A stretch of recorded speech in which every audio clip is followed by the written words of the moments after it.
오늘 유다서 본문에서는 이 마지막 때의 교회의 모습을 우리에게 알려주고 있습니다. 이 마지막 때에 욕망을 따르는 거짓 교사들이 복음을 훼손하고 교회를 무너뜨린다는 것이지요. 18절 말씀에 그들이 너희에게 말하기를 마지막 때에 자기의 경건하지 않은 정욕대로 행하며 조롱하는 자들이 있으리라. 이 거짓 교사들은 경건하지 않아서 정욕대로 행하는 자들이고 복음과 교회를 조롱하는 자들입니다. 이들의 실상은 어떻습니까? 19절에 보시면 분열을 일으키는 자며 육에 속한 자며 성령이 없는 자다, 이렇게 말씀하고 있지요. 이들은 마치 신천지와 같은 이들입니다. 신천지가 요즘은 대놓고 교회를 찾아가서 담임 목사 면담을 요청합니다. 그러면 뭐라고 하느냐? 우리는 신천지에서 왔습니다. 우리에게 와서 배우시고 빨리 깨달으십시오, 이렇게까지 얘기할 정도로 아주 오만방자해졌어요. 이미 몇 해 전부터 각 신대원을, 신학대학원을 다 찾아가서 목회자가 될 신학생들을 포섭하며 신천지로 미혹을 하는가 하면 요즘은 30대 어린 자녀를 둔 어머니들을 미혹의 대상으로 놓고 MBTI 검사부터 해서 성격 검사니 취미 교실이니 이런 방식으로 접근해서 또 신천지로 끌어들입니다. 그리고 또 한 가지는 이제 20대 청년 대학생들을 대상으로 신천지에 포섭하려고 하는데 이제는 대놓고 신천지 이름으로 노방전도까지 할 지경이 되었습니다. 이만희가 죽을 때가 되니 발악을 하고 있는데 마지막 때에 우리는 이 거짓 교사들의 술수에 넘어가지 않도록 깨어 있어야 할 그런 필요가 있지요. 이 거짓 교사들의 실상을 오늘 19절에 분열을 일으키는 자, 육에 속하는 자, 이들은 성령이 없는 자다, 이렇게 말씀하고 있어요. 성령이 없다. 우리는 성령이 계시지 않는다는 것을 어떤 능력이 없다, 그런 것으로 해석하곤 하는데 그것은 성령님을 아주 지엽적인 분으로 무슨 기적을 일으키는 분으로만 축소시켜서 왜곡되게 해석하기 때문에 나타나는 일입니다. 근본적으로 성령님의 역사는 무엇으로 드러나야 하느냐 하면 인격의 변화, 삶의 변화로 드러나야 돼요. 그게 성령님의 진정한 역사입니다. 성령의 열매, 갈라디아서에 있는 성령의 열매 9가지 열매 중에 우리의 인격의 변화와 상관없는 것 있습니까? 어떤 외적인 열매가 아니라 우리의 삶에서 변화된 열매가 바로 성령님께서 내주하시는 증거라는 사실을 우리에게 알려주고 있어요. 여기 오늘 본문에서 거짓 교사들의 특징을 성령이 없다고 했는데 이것은 기적을 일으키는 능력이 없다는 게 아니라 하나님 안에 거하지 않는다, 하나님 밖에 있는 자들이라는 것입니다. 여러분, 성령님께서는 우리에게 무슨 직분을 주셨어요? 화목케 하는 직분을 주셨습니다. 그래서 성도는 성령님 안에서 하나 되게 하신 그것을 지켜야 돼요.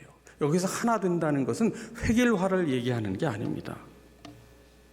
나와 똑같아져야 한다는 얘기가 아니에요. 서로 다르지만 머리 되신 그리스도께서 우리를 품어주셨기에 우리도 서로 받아주고 품어주는 것, 그것을 뜻하지요. 여러분, 분열은 결코 성령님의 역사가 아닙니다. 사단은 분열의 영이에요. 속지 말아야 됩니다.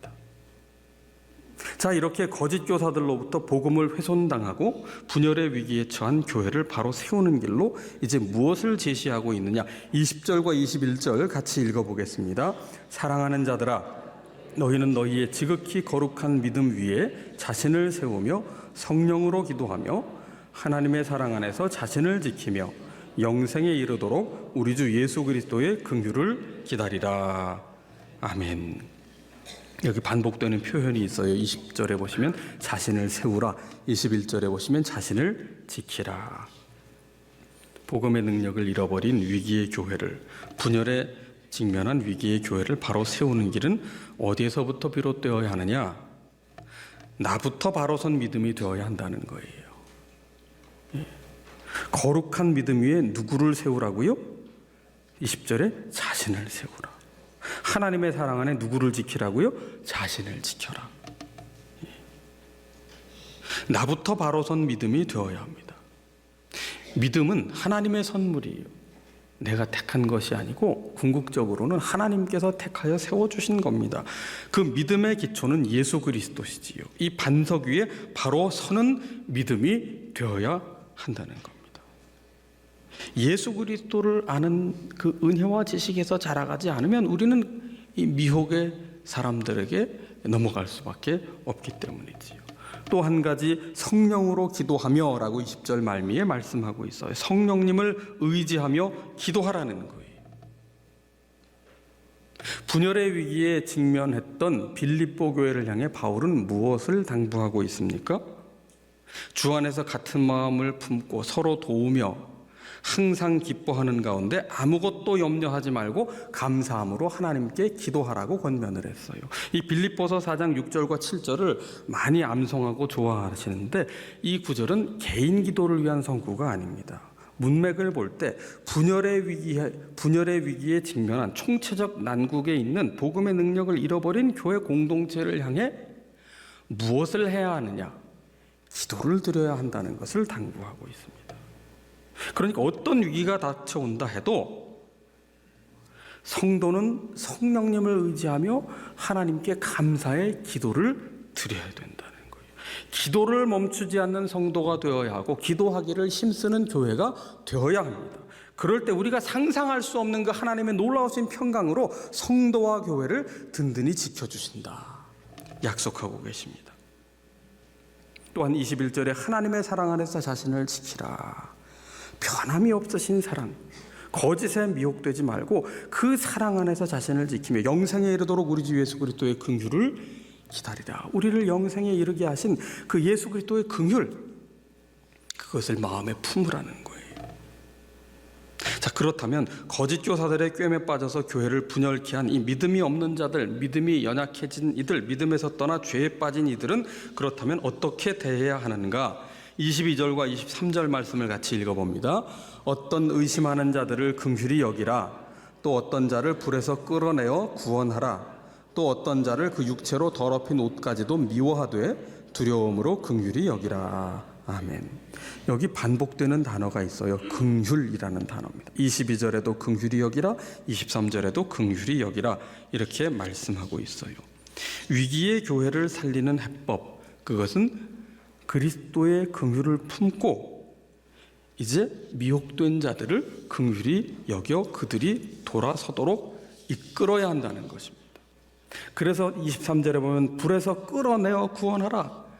그들이 복음에서 떠나 복음을 훼손하고 교회를 분열케 하였는데 이들은 지금 지옥의 불 앞에 서 있는 이들이다. 이들을 어서 빨리 구원하여 내도록 하라. 그러면서 복음을 버리고 훼손하고 분열케 한 죄에 대해서는 분명하게 경고하고 죄를 미워하고 죄를 끊어내고 죄의 영향력을 차단하라고 말씀하고 있습니다. 그러나 이들까지도 긍휼히 여겨서 다시금 돌이킬 수 있도록 하라고 권면하고 있습니다. 그 핵심 단어가 긍휼이지요. 이를 통해 우리가 발견하는 것은 무엇입니까? 초대교회로부터 지금까지 완벽한 교회, 흠없는 교회는 전에도 없었고 지금도 없었고 앞으로도 없을 것이다. 우리는 다 주님의 긍휼하심을 입어 구원받아 하나님의 자녀가 되고 교회의 구성원이 된 것뿐이죠. 다 연약한 이들입니다. 우리에게 필요한 것은 거룩한 믿음 위에 우리를 세우는 것이고 주님의 긍휼을 품는 것이에요. 빙점의 저자인 미우라 아야코가 결핵을 앓던 중에 그와 교제하던 남자친구로부터 예수님을 영접하게 됩니다. 그래서 교회를 나가게 됐는데 그 미우라 아야코의 남자친구를 평소에 교회에서 흠모하던 한 여성 청년 자매가 질투심에 사로잡혀서 그 미우라 아야코, 새로 교회에 들어온 새신자에 대한 비방, 근거 없는 소문을 퍼뜨리기 시작합니다. 저 여자는 남자 편력이 심하다. 아주 안 좋은 사생활이 문란한 여자다. 그런 표현을 서슴없이 쏟아부어서 교회 내에 소문이 퍼지게 만들었어요. 아니 새신자가 이제 갓 교회에 들어왔는데 그런 소문을 들었으니 이거 어떻게 되겠어요? 미우라 아야코는 그때 심경을 그의 글에서 이렇게 표현하고 있습니다. 나에게 헛소문을 퍼뜨리는 저런 사람을 신자로서 받아들이는 하나님이시라면 나 같은 인간도 어쩌면 받아들여 줄 게 아닌가. 흔히 교회라는 곳은 이 세상에서 가장 깨끗한 사람들이 모여있는 곳이라 착각하고 교회에 오는 사람도 있지만 교회는 결코 아름다운 사람들의 모임이 아니다. 그 그 사건 뒤에 지금에 이르기까지 다른 사람의 말 때문에 교회를 떠나고 싶다고 생각한 적은 없었다. 그렇게 된 이유는 내게 욕을 했던 몇몇 사람이 교회를 다니는 신자였던 덕분이었다. 교회 내의 일부 사람들이 나를 거부하고 험담을 하더라도 나의 신앙생활에 별반 지장은 없었다. 아니, 오히려 나 자신과 그리 다르지 않은 약하고 어리석은 사람들도 교회 안에 있다는 사실에 나는 마음에 은근히 안심이 되었다. 미우라 아야코의 길은 여기에 중에 한 구절입니다. 여러분, 새신자였던 미우라 아야코의 믿음이 얼마나 대단했는지를 엿볼 수 있는 구절 아닙니까? 여러분, 신앙생활 아무리 오래 한 사람이라도 참지 못하는 게 있어요. 억울한 일입니다. 오해나 근거 없는 소문이 들리면 눈에 쌍심지를 켜고 분노를 사귀지를 못합니다. 저 사람 교회 안 떠나면 내가 교회 떠날 겁니다. 으름장까지 논단 말이에요. 그런데 우리가 한 가지 잊은 게 있어요. 우리 모두는 다 하나같이 용서받을 자격이 없는 죄인이라는 사실입니다. 예수 그리스도의 보혈, 긍휼히 여기시는 사랑 때문에 우리는 다 용서를 받아 하나님의 자녀가 된 거예요. 우리의 공로 하나도 없습니다. 우리가 자랑할 것 예수 그리스도 외에는 아무것도 없습니다. 미우라 아야코가 교회에 정착하게 된 계기는 무엇입니까? 오해가 풀어졌기 때문에? 괴롭히는 사람이 없었기 때문에? 아니에요. 죄인의 모임이었기 때문에 그 또한 죄인이었음을 자각했기에 안심하고 교회에 정착했다는 겁니다. 여러분, 교회는 완전한 곳이 아니에요. 교회는 구원받은 죄인들이 모인 곳입니다. 세상 사람들은요, 자신이 죄인인 줄 모릅니다. 그래서 죄인인 사실을 인정하진 않아요. 교회는 자신이 죄인임을 인정하고 회개하여 구원받은 사람들이 모인 곳입니다. 그러니까 세상이나 교회나 공통점이 뭐예요? 다 죄인이라는 거예요. 죄인인 사실을 인정하지 않는 사람과 죄인임을 인정한 사람들, 그 차이밖에 없지요. 그렇다면 교회는 왜 거룩한 곳입니까? 우리가 거룩하기 때문이 아니라 주님께서 피로 값주고 사신 곳이기에 주님께서 거룩한 자녀로 부르셨기 때문에 그래서 거룩한 곳입니다. 우리는 빌립보 교회를 향한 바울의 권면을 새겨보아야 합니다. 너희 안에 이 마음을 품으라 곧 그리스도 예수의 마음이니. 예수님의 마음은 긍휼하심이죠. 오늘 본문에 있는 것처럼 긍휼을 품으라. 이 긍휼을 다른 단어로 표현하자면 온유와 겸손입니다. 예수님은 자신을 이렇게 소개했어요. 나는 온유하고 겸손하니 나의 멍에를 메고 내게 와서 배우라. 그리하면 너희 마음이 쉼을 얻을 것이다. 예수님의 마음은 긍휼하신 마음인데 그 마음은 온유하고 겸손한 마음이에요. 우리가 예수님을 배울 때 긍휼한 사람이 될 수 있고요, 온유한 마음이 될 수 있는 겁니다. 겸손한 사람이 될 수 있는 거예요. 예수 믿다가도 불안하고 답답하고 때로 섭섭한 마음이 들 때도 있지만 어떻게 해야 우리 마음에 참된 쉼, 안식을 누릴 수 있는가? 그건 다름 아닌 예수님의 마음을 배울 때에만 우리의 마음에 쉼을 누릴 수 있는 겁니다. 이 온유함이라고 하는 것은 우유부단함이 아니에요. 이 온유함의 헬라어 단어의 뜻 속에는 야생마를 길들인다는 뜻이 있습니다. 야생마처럼 늘 함부로 뒷발길질만 하던 사람이 있어요. 그런데 예수님을 배우고 나니 부드러운 마음으로 길들여지게 되는 겁니다. 이게 예수님을 배운 사람의 온유함이에요. 이 온유함의 특성 중에 부드러움이 있고요, 따뜻함이 있습니다. 모든 생명은 다 부드럽고 따뜻해요. 특히 어린아이들을 보세요. 어린아이를 목욕시켜보면 정말 아기살처럼 부드럽습니다. 그리고 어린아이들의 특징이 뭐예요? 따뜻해. 따뜻하다 못해 펄펄 끓어요. 예. 요맘때처럼 이렇게 날이 좀 선선할 때 아이들 감기 걸린다, 이불 이렇게 두꺼운 이불 덮어주면 그 다음에 어떻게 합니까? 발로 다 걷어차요. 예. 근데 아이들 만져보세요. 피부가 차갑습니까? 뜨끈뜨끈하거든요. 다윗이 나이가 많아서 늙어서 임종이 가까울 때 이불을 덮었더니 어떻게 됐다고요? 따뜻하지 않더라. 이불을 덮어도 따뜻하지 않아요. 여러분, 나이가 들수록 어떻게 돼요? 몸이 굳어지고 차가워지는 겁니다. 열이 식어지는 거예요. 예수님의 온유하심을 배운 성도와 교회는 부드럽고요, 따뜻하고요, 은혜가 있어요. 모두를 품을 수 있는 그 긍휼의 마음이 계속해서 우리를 주장합니다. 그런데 예수님의 그 온유하심을 배우지 못하면 생명력을 잃어버려요. 그 생명력을 잃어버린 성도와 교회의 특징이 뭡니까? 차갑습니다. 딱딱합니다. 모든 것이 경직되어 있습니다. 여유가 없습니다. 율법주의에 빠집니다. 내가 기준이 되고 내가 심판자가 됩니다. 그래서 내 편과 내 편 가르기를 좋아합니다. 사람을 각각 자기 기준대로 선을 긋고 구분합니다. 거기에는 긍휼도 온유도 부드러움도 따뜻함도 찾아볼 수 없습니다.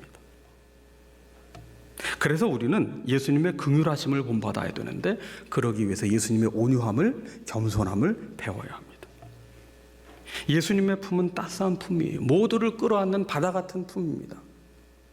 닭이 알을 낳고 3주간 품으면 생명으로 변화돼요. 병아리가 됩니다. 부화가 됩니다.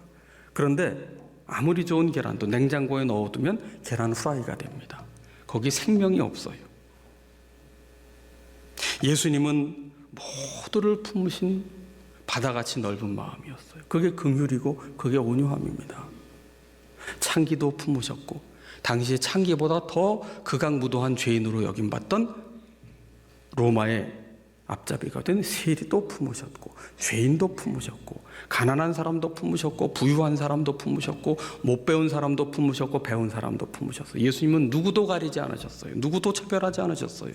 그 사랑을 받지 못할 사람 아무도 없었습니다. 누구도 가리지 않고 다 품으셨어요.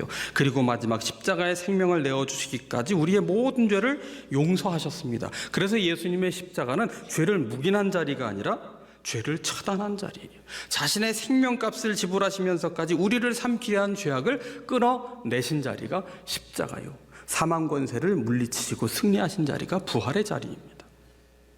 죽을 수밖에 없는 죄인을 예수님 끝까지 그 긍휼하신 사랑으로 품으셔서, 온유 겸손한 마음으로 품으셔서, 저들의 죄를 알지 못합니다. 저들을 용서하옵소서 하시면서 우리를 살리셨습니다. 옛사람을 새사람 되게 하셨어요. 온유하신 예수님의 사랑, 그 긍휼의 사랑을 경험한 사람은 죄 가운데 그대로 머물 수 없습니다. 계란을 품으면 생명으로 부화하듯 예수님의 사랑을 경험한 사람은 죄의 옷을 벗고 새 사람이 되는 거지요. 여러분, 신앙이 깊다는 것이 무엇일까요? 믿음이 좋다는 것이 무엇일까요? 사람을 비판하고 구별하고 정죄하고 내 편 가르지 않고 모든 사람을 품을 수 있는 예수님의 바다 같은 마음, 긍휼의 마음, 예수님의 온유와 겸손을 날마다 배우는 사람입니다. 여러분, 신앙의 연수는 자랑하면 안 됩니다. 우리의 직분은 자랑거리가 되면 안 됩니다. 직분이 계급이 된 교회, 가장 비극적인 교회, 주님의 영이 떠난 교회입니다.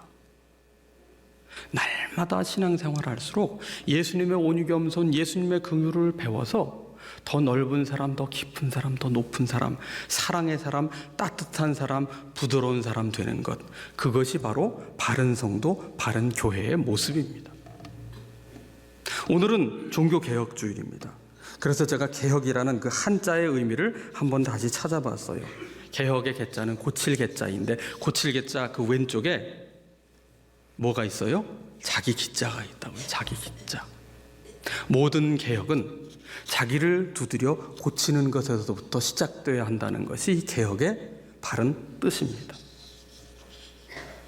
그러니까 개혁의 대상에서 자기 자신이 빠지면 개혁이 성립될 수 없어요. 그런데 의외로 개혁을 피 터지게 외치는 이들 중에 상당수가 자신을 고치려 하지 않고 자신은 오히려 가리고 의인인 척하면서 남을 뜯어 고치려고 합니다. 반드시 실패한 개혁이 될 수밖에 없습니다.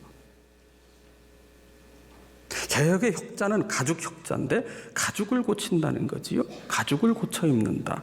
고대 사회에서 가죽은 그것을 입고 있는 사람의 계급과 신분을 나타냈거든요. 그래서 가죽 옷을 바꿔 입으면 이건 다른 계급이 되고 다른 신분이 되는 겁니다.